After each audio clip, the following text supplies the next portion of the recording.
नमस्कार दोस्तों, मेरा नाम है दीपेश शर्मा और आप देख रहे हैं धर्म क्रांति। और आज इस वीडियो में हम बात करने वाले हैं महाभारत के ऊपर कि महाभारत कहाँ से शुरू हुई और ये सिचुएशन युद्ध तक कैसे और क्यों पहुंची। ठीक है, ये सारी इन्फॉर्मेशन हम इस वीडियो में कवर करेंगे, लेकिन पॉइंट टू पॉइंट। ठीक है, ताकि ये वीडियो ज़्यादा लंबी ना हो। इन्फॉर्मेशन हम सारी कवर कर लेंगे, जैसे कि कौन इसमें ऋषि है, कौन गुरु है, कौन शिष्य है, कौन योद्धा है, कौन राजा है, किसकी क्या गलती है, किसका क्या बैकग्राउंड, क्या हिस्ट्री, सारी इन्फॉर्मेशन हम कवर करेंगे। लेकिन पॉइंट टू पॉइंट इन्फॉर्मेशन हम सारी कवर कर लेंगे ताकि आपको शुरुआत से लेकर एंड तक पूरा समझ आ जाए। ठीक है, हम इस वीडियो को शुरू करेंगे कहाँ से कि महाभारत कहाँ से शुरू हुई और इसको फिनिश कहाँ पे कर देंगे इस वीडियो को, जब दोनों सेना, कौरवों की सेना, पांडवों की सेना कुरुक्षेत्र में युद्ध के लिए आमने सामने होंगी, वहाँ इस वीडियो को हम फिनिश कर देंगे। क्योंकि उसके आगे की इन्फॉर्मेशन गीता के 18 अध्यायों में कवर होगी, 1 से लेकर 18 अध्याय में। और ये वीडियो मैं इसीलिए बना रहा हूँ ताकि आपको जो मैं रिकॉर्ड करने वाला हूँ अब 18 अध्याय आने वाले वीडियोज़ में, वो आपको और बेटर तरीके से समझ आए। ठीक है, या आप खुद गीता को रीड करेंगे तो आप सारी चीज़ें कनेक्ट करके और बेटर तरीके से समझ सकते हैं। ठीक है, तो चलिए आगे बढ़ते हैं और चलते हैं कहाँ, कुरुक्षेत्र में। यहाँ का स्वराज है हस्तिनापुर और जहाँ के जो राजा हैं वो हैं महाराज शांतनु जी। ठीक है, तो शुरू करने से पहले बता देना चाहता हूँ कि महाभारत किसने लिखी। महाभारत लिखी महर्षि वेद व्यास जी ने। वेद व्यास जी एक उपाधि है और इनका जो ओरिजिनल नेम है वो है कृष्णद्वैपायन। ठीक है, इनको वेद व्यास जी की उपाधि मिली क्यों? क्योंकि इन्होंने वेद के पुराण दिए, इन्होंने 18 पुराण दिए जिनकी अचीवमेंट थी। जैसे आज के काल में हम बोलते हैं ना इंजीनियर, प्रोफेसर, डॉक्टर, महात्मा, तो उस समय उनको उपाधि मिली इनकी अचीवमेंट के बेसिस पे वेद व्यास जी की। किसको? कृष्णद्वैपायन को। तो उन्होंने वेद दिए, इन्होंने 18 पुराण दिए, जैसे कि स्कंद पुराण, ठीक है, सूर्य पुराण, नारद पुराण, विष्णु पुराण, शिव पुराण, वराह पुराण, वामन पुराण, श्रीमद् भागवत पुराण, ऐसे 18 पुराण दिए हैं। ठीक है, तो ये इन्फॉर्मेशन किसकी थी? महर्षि वेद व्यास जी की, जिन्होंने महाभारत लिखी। इनका वर्णन इसी वीडियो में आगे आएगा, इनके बारे में हम और डिटेल में पढ़ेंगे, इनकी क्या योगदान है, क्योंकि इनकी सबसे बड़ी योगदान इस महाभारत में है। ठीक है, तो चलिए शुरू करते हैं। हम कहाँ थे? कुरुक्षेत्र में। यहाँ का हस्तिनापुर जो स्वराज है, वहाँ के जो राजा हैं महाराज शांतनु जी, उनका विवाह होने जा रहा है किससे? माता गंगा से। ठीक है, तो माता गंगा जब इनसे विवाह करती हैं तो इनके सामने एक प्रस्ताव रखती हैं, एक शर्त रखती हैं कि आप मुझसे विवाह कर रहे हो, लेकिन मेरी एक शर्त है कि आप मुझे कभी किसी चीज़ के लिए रोकोगे, टोकोगे नहीं। ठीक है, तो ये शर्त माता गंगा किसके सामने रखती हैं? शांतनु जी के सामने। और शांतनु जी इस चीज़ को स्वीकार करके उनसे विवाह कर लेते हैं। विवाह संपन्न होता है और कुछ समय के बाद इनको पुत्र की प्राप्ति होती है। तो जैसे ही इनको पुत्र की प्राप्ति होती माता गंगा द्वारा, तो माता गंगा उस नवजात शिशु को गंगा में विसर्जित कर देती हैं।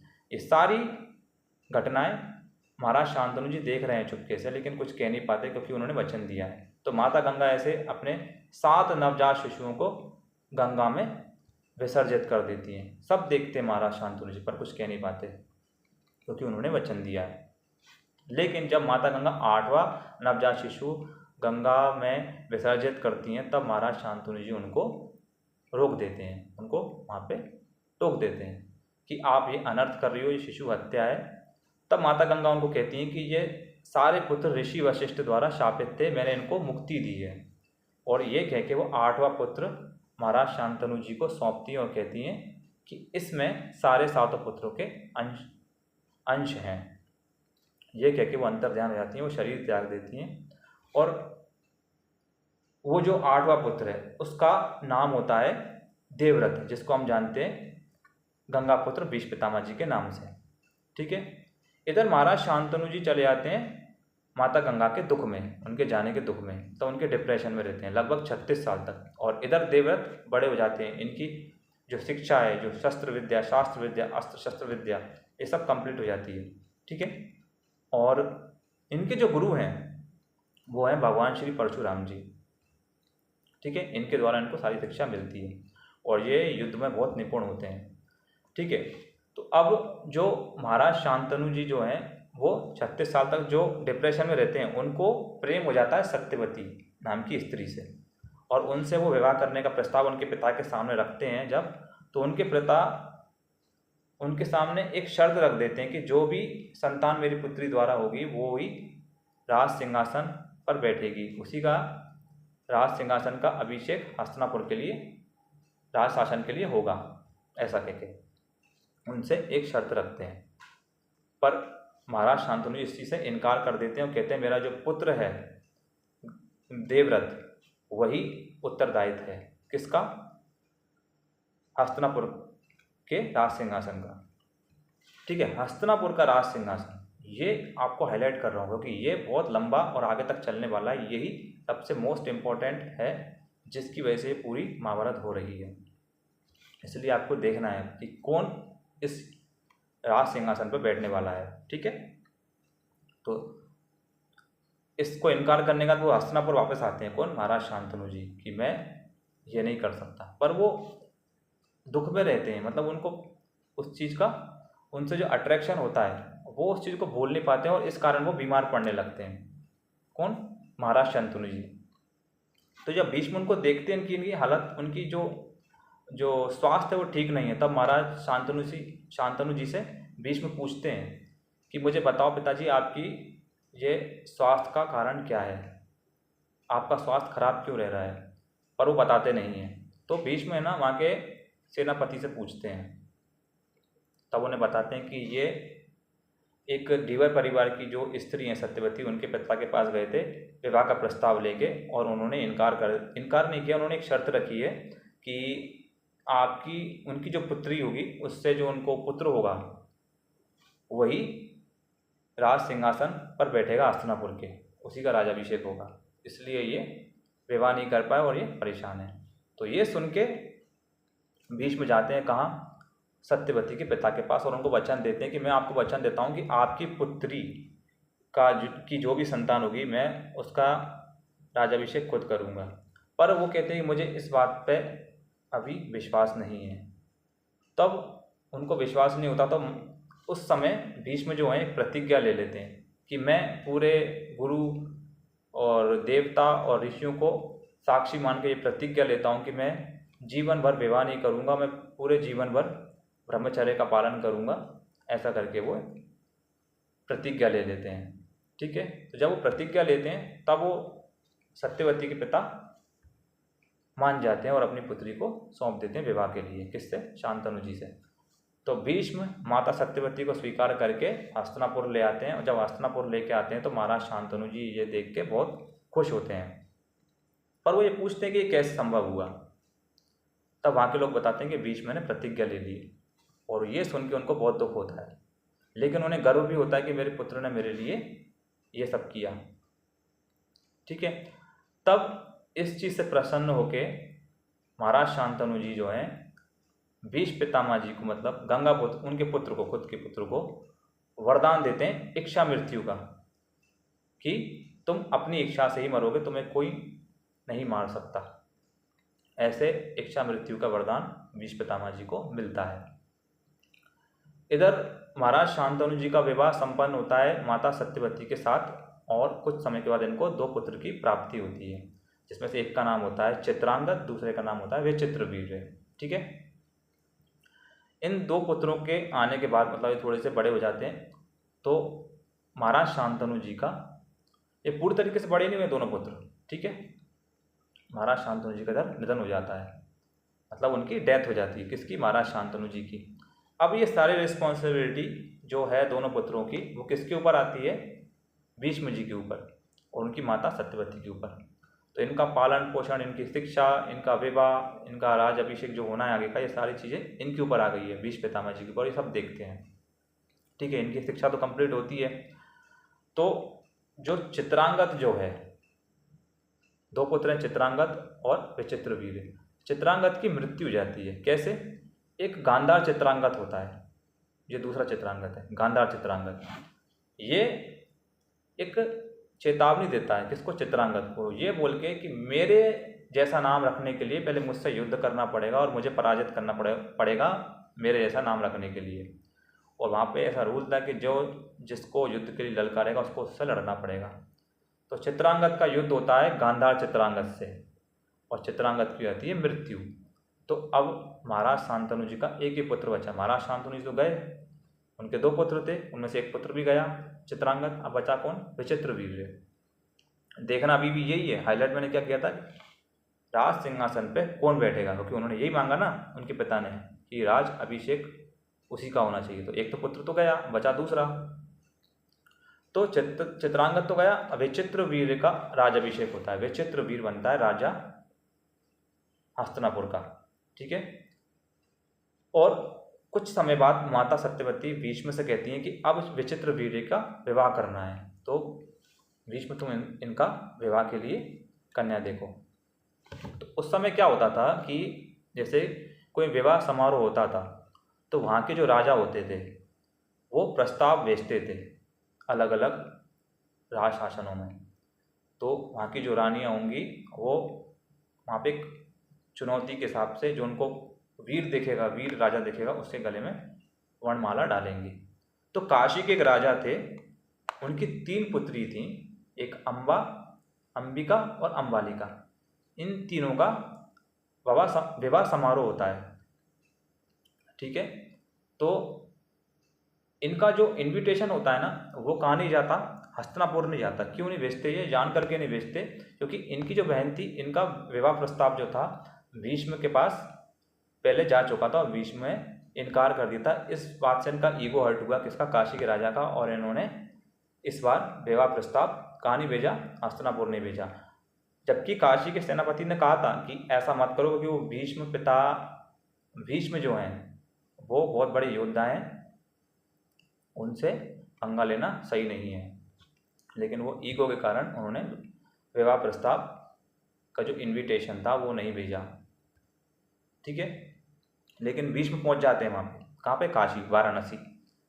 तो जैसे ही वो पहुंचते हैं वाराणसी, काशी में, तो वहाँ उनका बड़ा उपहास होता है, मतलब उनका मजाक बनता है। क्यों, देखो इन्होंने प्रतिज्ञा तोड़ दी, देखो इनको विवाह करने की पड़ी है, ऐसे करके उनको बोलते हैं लोग। तो भीष्म कहते हैं मैं अपने विवाह के लिए नहीं आया हूँ, मैं हस्तिनापुर के सिंहासन की तरफ से आया हूँ, विचित्र वीर की विवाह के लिए आया हूँ, और मैं इन तीनों कन्याओं को लेकर जाऊँगा, किसी में अगर साहस हो तो मुझे रोक ले। ऐसा कौन कहता है, भीष्म पितामह जी कहते हैं। उस वहाँ के सारे राजा जो आए हुए होते हैं वो भीष्म पितामह जी को घेर लेते हैं। लेकिन भीष्म पितामह जी तो भीष्म पितामह जी हैं, बड़े वीर होते हैं, क्योंकि उन्होंने जो विद्या ली है, जो उनके गुरु हैं वो हैं भगवान श्री परशुराम, उनसे ली है। और वो उन सबको परास्त कर देते हैं और वो तीनों कन्याओं को ले आते हैं। किसको, अम्बा, अम्बालिका, अंबिका। ठीक है। जो अम्बा जो है ना, पहले से ही है ना शालवा के राजा को अपना स्वयंवर मान चुकी है, पहले से उनको पति मान चुकी है। कौन, अम्बा। ठीक है। लेकिन ये भीष्म पितामह जी के सामने डर के मारे बोलती नहीं है। तो जब ये लेके आते हैं तो शालवा के राजा इनके सामने आते हैं युद्ध करने के लिए, और शालवा के राजा पहले ही परास्त हो चुके हैं, उससे पहले भी। किससे, भीष्म से। उन्होंने उनको जीवन दान दिया था।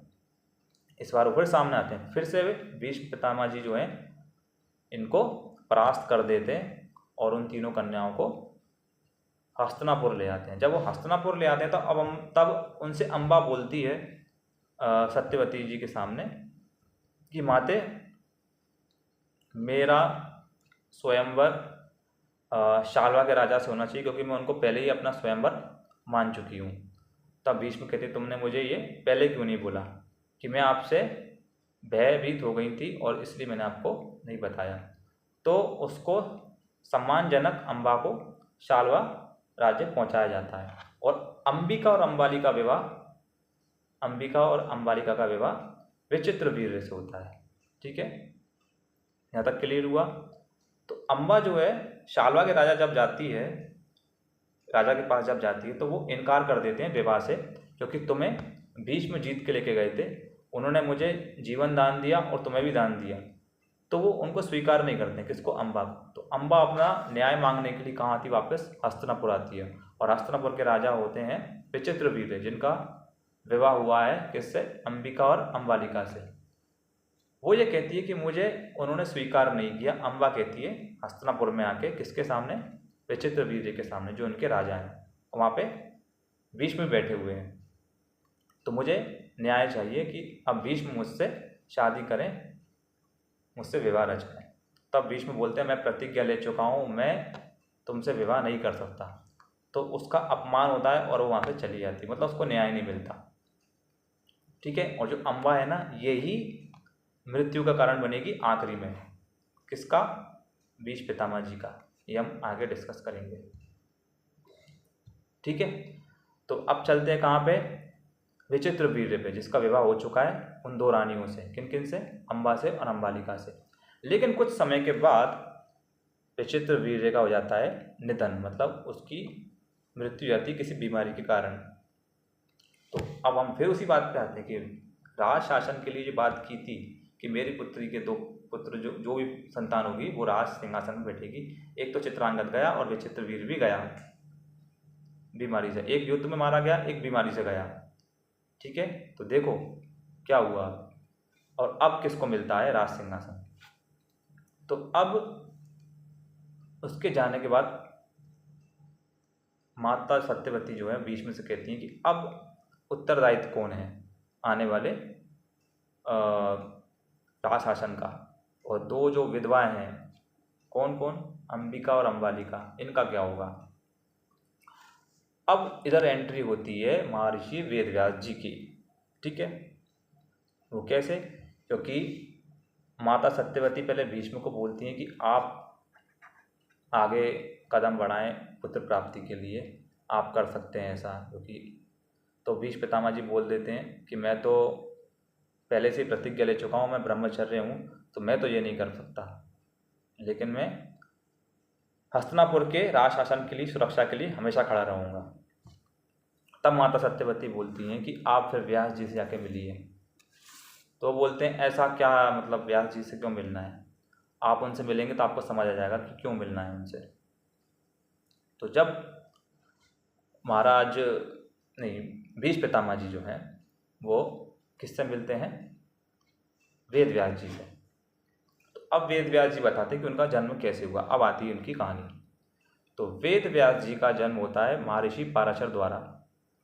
महर्षि पाराशर और माता सत्यवती, इनका संबंध होता है और इनके द्वारा ऋषि वेद व्यास जी की जन्म की कहानी आती है, ठीक है। ये कैसे?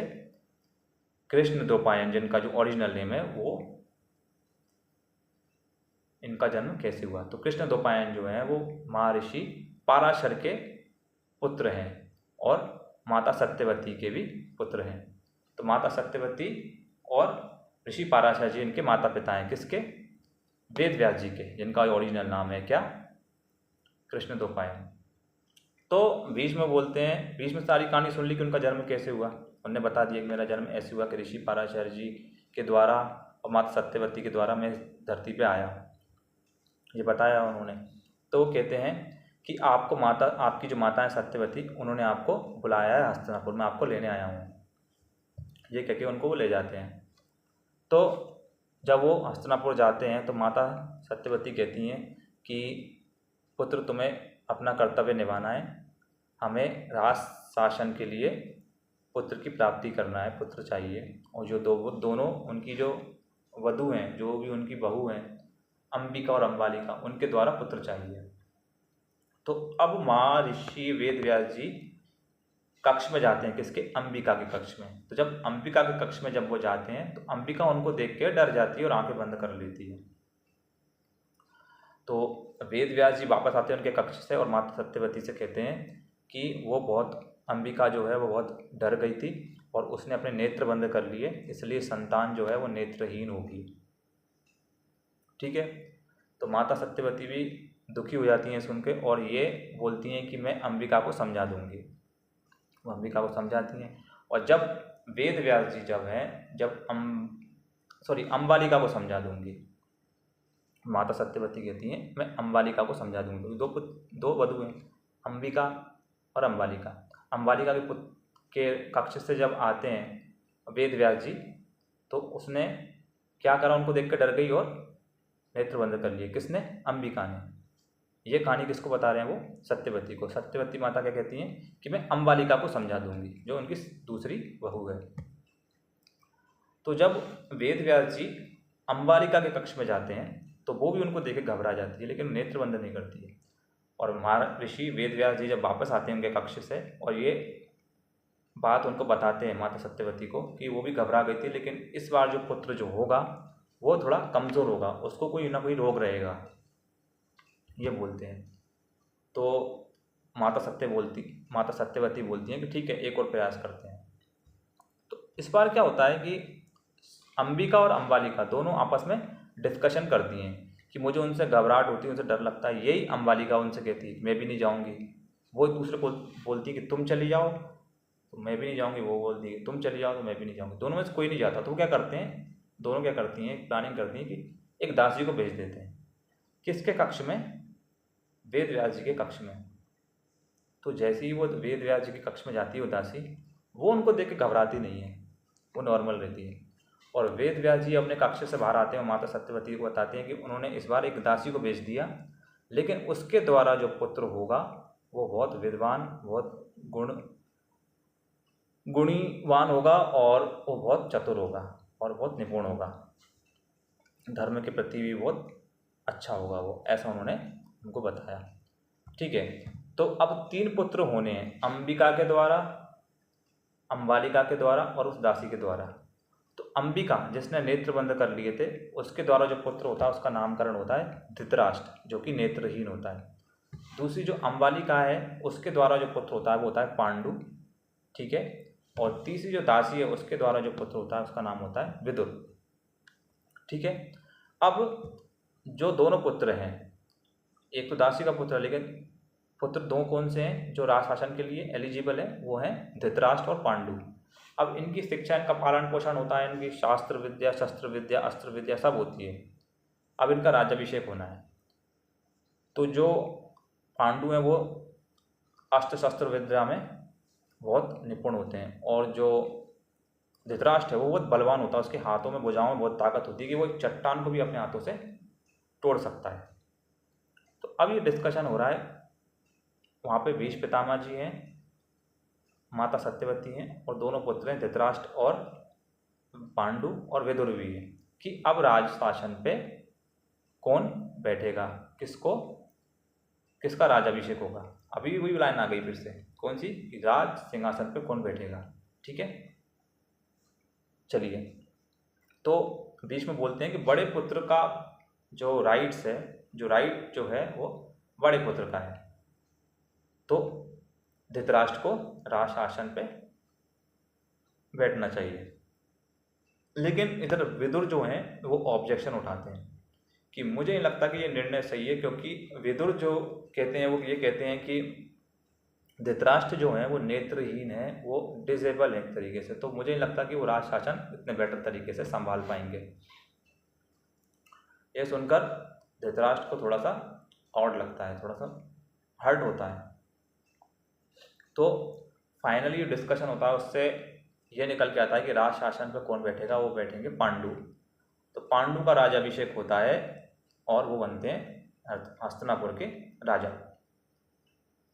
ठीक है, अब क्या होना है, इनका विवाह होना है, कि दोनों का विवाह होना है। सत्यवती माता जो होती है फिर भीष्म से कहती हैं कि इनका विवाह का प्रस्ताव लेके जाओ। तो बड़ा पुत्र कौन है, धृतराष्ट्र, पहले उसका विवाह का प्रस्ताव जाता है किधर, गांधार। तो गांधार के जो राजा हैं उनके पास जाता है, और भीष्म कहते हैं कि मैं हस्तिनापुर की तरफ से आया हूँ महाराज धृतराष्ट्र का विवाह प्रस्ताव लेके, पर वो नेत्रहीन है। ये सुन के वो थोड़ा सा झिझक जाते हैं कि मैं ऐसे कैसे अपनी पुत्री का विवाह उनके साथ कर दूँ। ठीक है, लेकिन गांधारी ये सुनती है, और गांधारी उनकी पुत्री है, वो इस चीज़ को एक्सेप्ट कर लेती है। क्यों? क्योंकि मैं इस चीज़ को स्वीकार करती हूँ कि वो मेरे शारीरिक रूप को देख के आकर्षित नहीं हुए हैं, तो मैं ऐसा पति चुनने मुझे कोई दिक्कत नहीं है। और ये कह के वो अपनी आंखों पे पट्टी बांध लेती हैं कि मैं भी उनके साथ ऐसा जीवन जीऊँगी। ये सुन के वो सोचते हैं कि ठीक है, ये एक्सेप्ट कर रही है उसको, वो धृतराष्ट्र को, तो मैं मान जाता हूँ। तो राजा गांधार मान जाते हैं। लेकिन शकुनी जो है, शकुनी इस चीज़ से थोड़ा वो रहता है, क्या, निराश रहता है इस डिसीजन से। और शकुनी जो है वो एक, वहाँ पे एक गेम होता है लूडो टाइप का, उसमें बहुत निपुण है, उसके पास 2 पासे हैं। वो जो बोलेगा वही आएंगे, 2 बोला तो 2 आएंगे, 4 बोला तो 4 आएंगे, उस पर जादू एक तरीके से पास हैं। ठीक है। और वो है ना उस गेम को है ना गेम नहीं समझता, जैसे हम गेम खेलते हैं हम गेम को गेम समझते हैं, वो गेम को युद्ध समझता है, और वो ऐसा कहता भी है अपने पिता से। और जब इनका विवाह होता है गांधारी का धृतराष्ट्र से, तो शकुनी भी साथ में आता है हस्तिनापुर। ठीक है। तो अब ये विवाह हो गया धृतराष्ट्र का किससे, गांधारी से। अब विवाह किसका होना है, पांडु का। तो पांडु का विवाह होता है पृथा से, जो कुंती भोज की पुत्री हैं, और जिनका नाम रखा होता है कुंती। मतलब उनका नेम तो पृथा होता है, लेकिन कुंती भोज की वो रानी है, वो राजा की बेटी हैं, इसलिए उनका नाम कुंती होता है। तो आप कुंती से याद रखें कि महाराज पांडु का जो विवाह होता है वो होता है किससे, कुंती से। ठीक है। तो जब कुंती से इनका विवाह होता है तो इनके कुल से कोई ऋषि आते हैं, और ऋषि ये कहते हैं कि जब वो आते तो उनकी बहुत सेवा करती है ये कुंती, तो वो कुंती की सेवा से प्रसन्न होते हैं। वो कहते हैं कि मैं तुम्हें एक मंत्र सिखाता हूँ, एक दिव्य मंत्र देता हूँ, जिससे कि तुम है ना किसी भी देवताओं को बुला के अपने कार्य करवा सकती हो। ठीक है, धरती बुला सकती हो। तो कुंती है ना उसको बार बार सोचती है कि सच में ऐसा होता है क्या, सच में ऐसा होता है क्या। वो सूर्य की तरफ देखती है, सूर्य की तरफ बहुत आकर्षण होती है बार बार। और उस समय महाराज पांडु वहाँ होते नहीं हैं, तो वो उच्चारण करती है उस मंत्र का, और सूर्य नारायण स्वयं उसके सामने आ जाते हैं, और उसको एक पुत्र की प्राप्ति होती है जिसका नाम होता है कर्ण, और जो कवच कुंडल के साथ संसार में आता है। माता कुंती जो होती है वो घबरा जाती है कि महाराज के ना होते हुए ये पुत्र हुआ तो लोग मुझे गलत ठहराएंगे। तो पुत्र को एक नदी किनारे एक जगह छोड़ देती है। ठीक है। और वो पुत्र मिलता है एक छोटे परिवार को, सूत परिवार को। ठीक है। वो उस नवजात शिशु का पालन पोषण करते हैं, जिसका नाम होता है कर्ण। ठीक है। और कुछ समय के बाद महाराज पांडु एक विवाह और करते हैं, जिसका नाम होता है माद्री से। वो माद्री से विवाह करते हैं। तो अब महाराज पांडु की हो गई 2 पत्नियां, पहली कुंती, दूसरी माद्री। ठीक है। अब महाराज शांतनु जो है, महाराज शांतनु तो चले गए, सॉरी, महाराज पांडु जो हैं ये कुछ समय के लिए अपनी छुट्टी मनाने एक आश्रम जाते हैं, महर्षि कंदिम के आश्रम में सत्संग सुनने जाते हैं। तो वहाँ जब जाते हैं तो अपना राजमुकुट किसको दे जाते हैं, वो धृतराष्ट्र को। तो धृतराष्ट्र बड़ा खुश होता है कि अब मुझे राज शासन करने को मिला। वो अपना मुकुट रात में तक पहन के सोता है, मतलब उसको इतना उस चीज़ से मोह हो जाता है। और इधर जो शकुनी है वो उनको नेगेटिव कर रहा है कि ये तुमको ही मिलना था, ये तुम्हारा ही अधिकार था। वो बोलता है नहीं, ये तो मेरा बैड लक, एक तरीके से मेरा अभाग्य है, ये तुम्हारा अभाग्य नहीं है। शकुनी नेगेटिव करता है कि ये विदुर की चाल है, कि विदुर ने जान करके तुमको इस चीज़ से दूर रखा, उसे नेगेटिव करता है। लेकिन धृतराष्ट्र बोलता है ऐसा नहीं है, वो पांडु मेरा भ्राता है, तो मुझे उससे कोई दिक्कत नहीं है। तो अब कुछ समय के बाद उनको बोलते हैं कि महाराज पांडुओं को वापस राज शासन बुलाओ, राज महल में बुलाओ, क्योंकि उनका काफ़ी सारा समय वहाँ पे छुट्टियों में हो चुका है। कहाँ पे, सत्संग में, महर्षि कंदिम के आश्रम में। तो जैसे ही वो आते हैं तो उससे पहले एक घटना घट जाती है कि पांडु जो हैं वो युद्ध के लिए नहीं, शिकार के लिए एक जंगल में जाते हैं। और जंगल में वो शिकार करते वक्त है ना किसी पशु का शिकार समझ के है ना अपना एक बाण छोड़ते हैं। उनको लगता है कि पशु है वहाँ पे, पर वहाँ पे वो ऋषि कंदिम की हत्या कर देते हैं। एक एक्सीडेंट है वो तो। ठीक है। और ऋषि कंदिम उनको शाप देते हैं कि तुम जब भी किसी स्त्री संबंध बनाओगे उसके बाद तुम्हारी किसी रोग से मृत्यु हो जाएगी।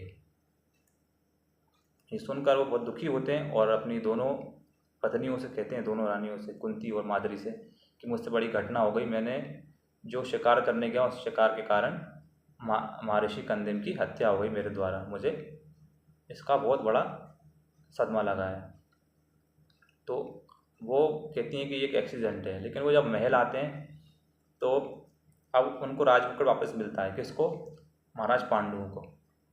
तो अब राज शासन की गद्दी पे जब वो बैठते हैं तो कहते हैं कि मैंने ऐसा ऐसा कर दिया है। क्या कर दिया है कि महर्षि कंदिम की हत्या हो गई मुझसे अनजाने में, तो मुझे इस चीज़ का प्रायश्चित करना चाहिए। तो विदुर भी कहता है हाँ, आपका कहना सही है कि आप राजा हैं तो आप ही डिसाइड करिए कि क्या करना चाहिए, आपको क्या दंड मिलना चाहिए, क्योंकि राजा तो आप ही हैं। भीष्म भी यही कहते हैं, धृतराष्ट्र भी यही कहता है। तो वो क्या करते हैं, वनवास ले लेते हैं और राजमुकुट दे देते हैं किसको, धृतराष्ट्र को। अब अपनी दोनों पत्नियों के साथ कहाँ चले जाते हैं, वनवास के लिए जंगल में। ठीक है, अब जब जंगल में चले गए तो जो शकुनी है वो धृतराष्ट्र को और नेगेटिव कर रहा है। क्या कि अब महाराज पांडु अगर पहला पुत्र हो गया तो राज शासन का उत्तराधिकार उसको माना जाएगा और उसी को मिलेगा।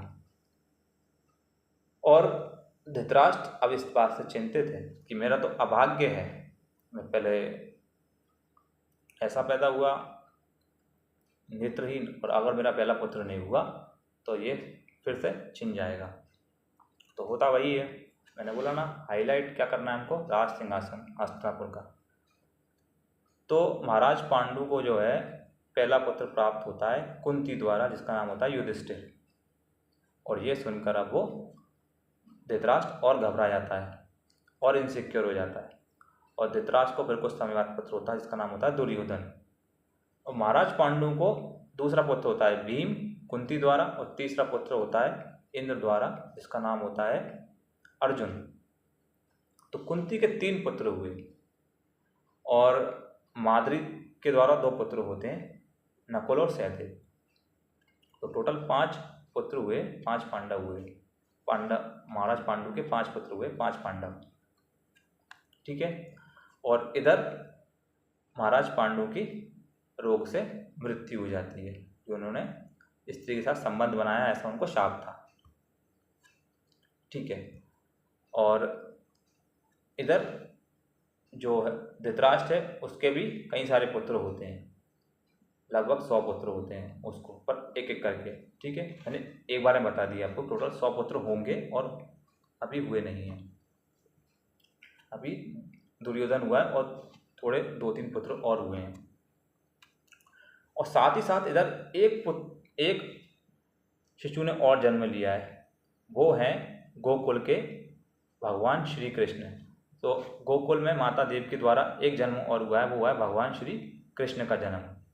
ठीक है, तो अब जो हैं, जो कौरव जो हैं, राजा धृतराष्ट्र के जो 100 पुत्र हैं और एक तरफ पांडव हैं, इनकी अब क्या होनी है, शिक्षा होनी है।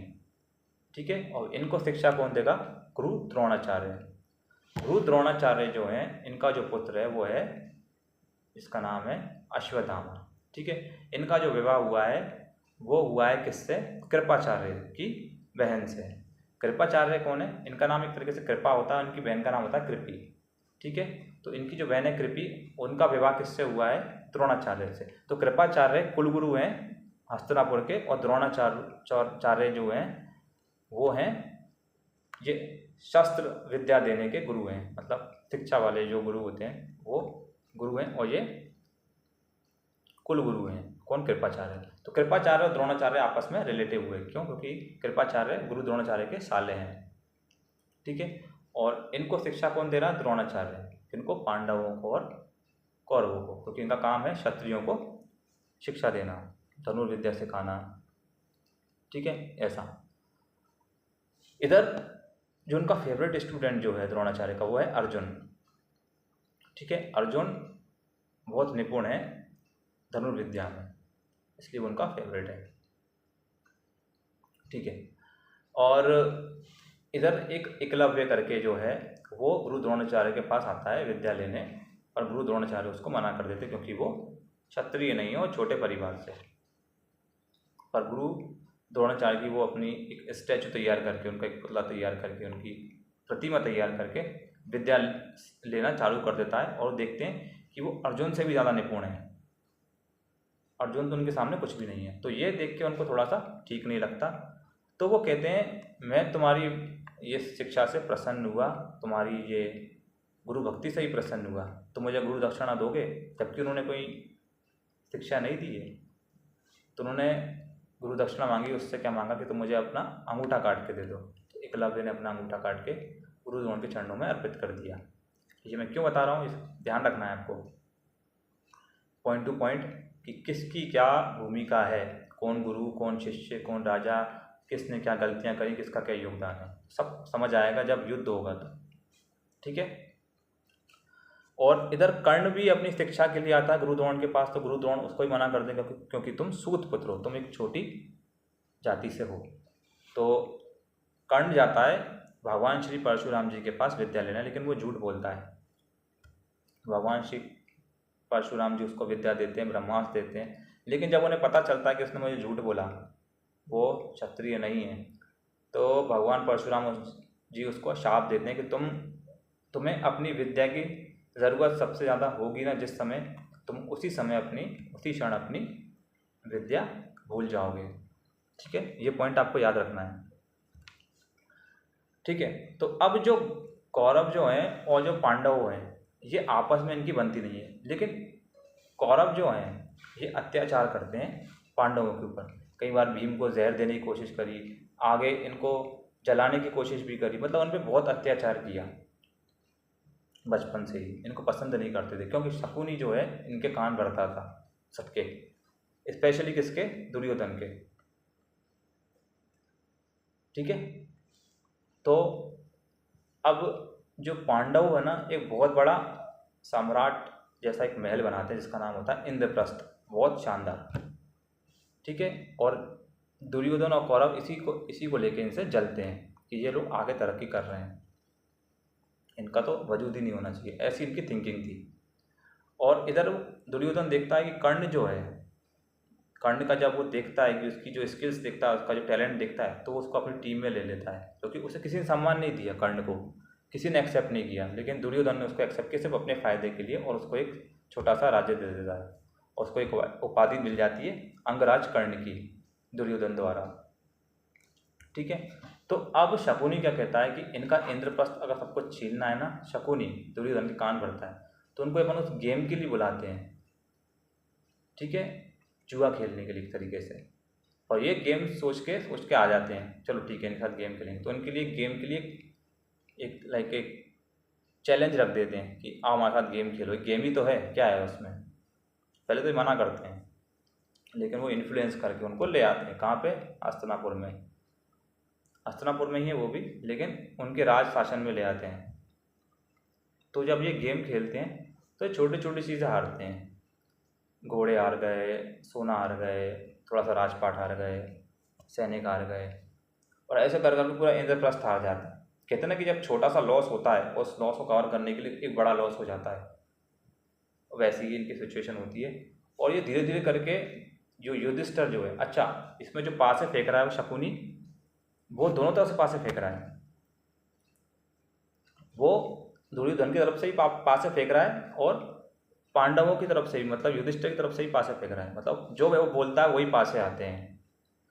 दुर्योधन की तरफ से भी कौन पासे फेंक रहा है, शकुनी, और युधिष्ठिर की तरफ से ही पासे वही फेंक रहा है। जबकि क्या होना चाहिए, सबको अपने अपने पासे फेंकने चाहिए जो भी गेम में प्लेयर हैं, लेकिन इनका प्लेयर कौन है, एक ही प्लेयर है इनकी गेम का, वो है शकुनी, वही पासे फेंक रहा है और वही जीत रहा है दुर्योधन की तरफ से, और सब हार गए। युधिष्ठिर तो अपने भाइयों को तक हार गया, धीरे धीरे करते अपने भाइयों को भी दांव पे लगा दिया।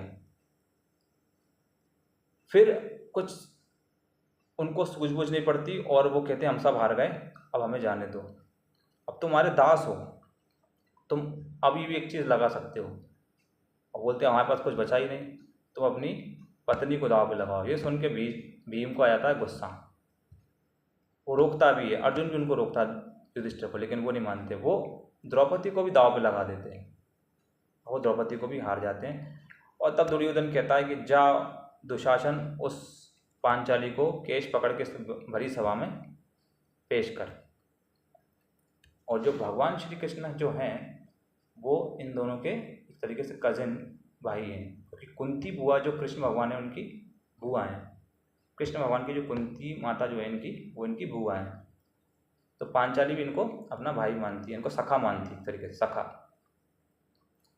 तो पांचाली का को जब वो, द्रौपदी का नाम है पांचाली, उसको जब केश पकड़ के खींच के लाते हैं तो भरी सभा में उसकी बेइज्जती होती है, उसका चीर हरण करते हैं। तब वो कृष्ण को पुकारती है, सखा मेरी मदद करो। तो भगवान श्री कृष्ण उस समय द्रौपदी की मदद करते हैं और उसकी लाज बचाते हैं। ठीक है।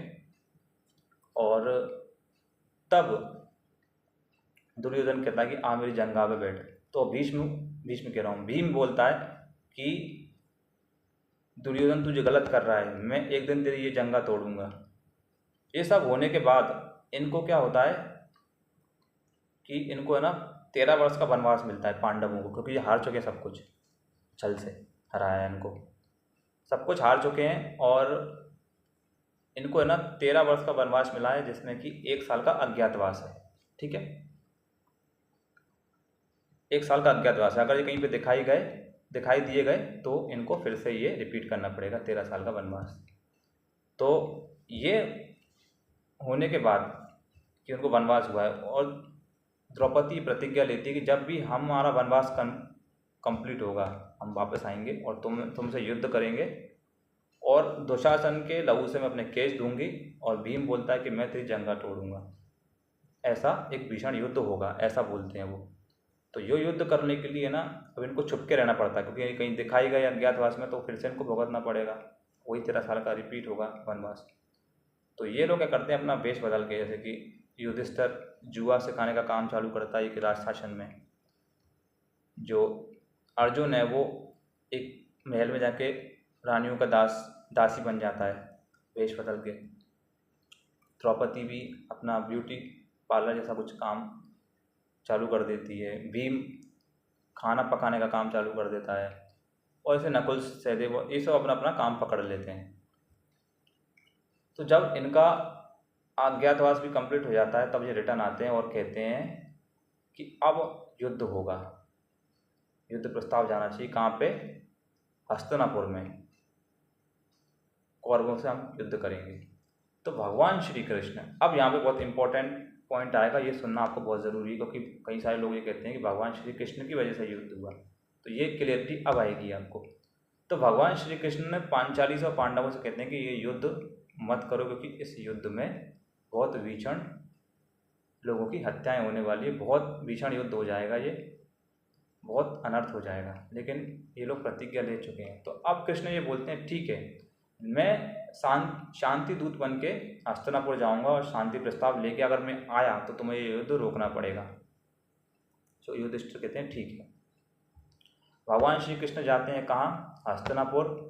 और हस्तिनापुर में रखते हैं अपना शांति प्रस्ताव कि मैं शांति दूत बन के आते हैं वहाँ पे, और मैं अपना शांति प्रस्ताव लेके आया हूँ। महाराज धृतराष्ट्र से कहते हैं कि ये युद्ध ना होने दिया जाए, आप पांडवों को सिर्फ 5 गांव दे दें और ये युद्ध नहीं होगा।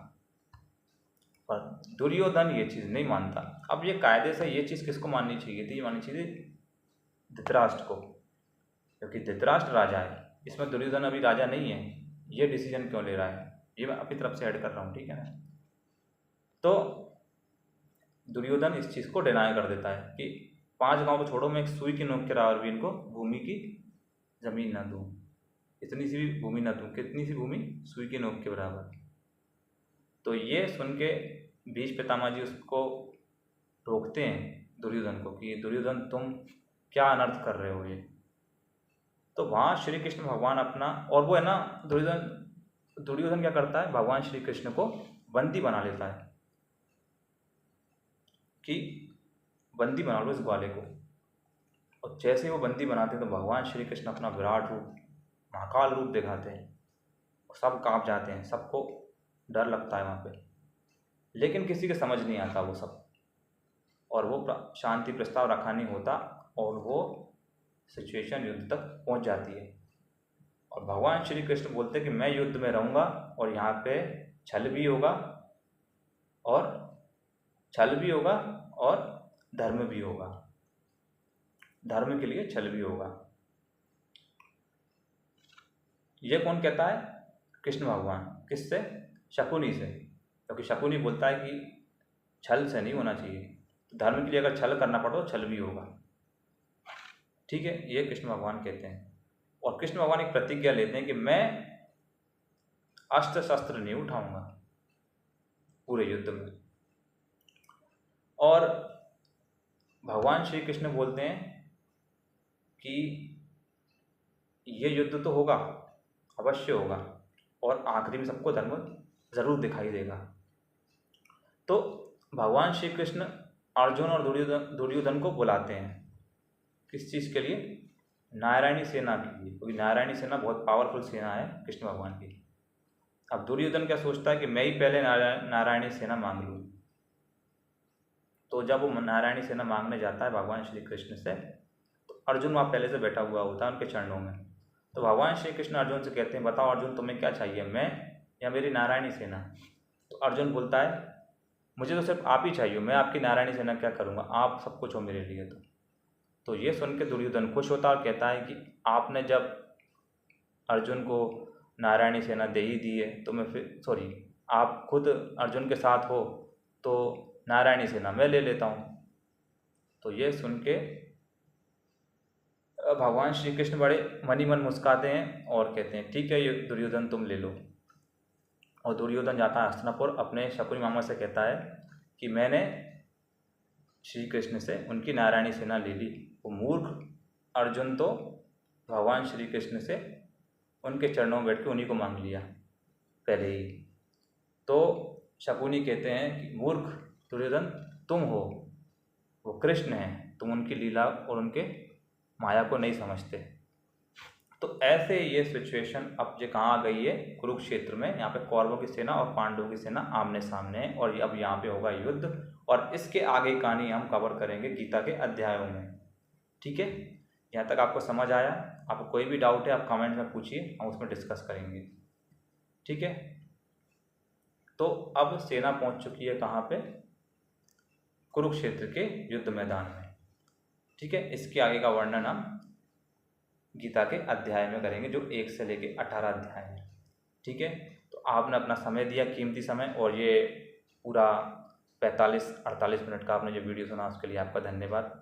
आई होप कि आपको सारी इन्फॉर्मेशन इसमें कवर जो मैंने की है सब समझ आ गया होगा ठीक तरीके से। और कोई भी आपका डाउट है तो आप पूछ सकते हैं। तो जय श्री कृष्ण सभी को। और अब मिलते हैं हम फर्स्ट अध्याय में गीता के, वहाँ हम डिस्कस करेंगे अर्जुन विषाद योग। धन्यवाद।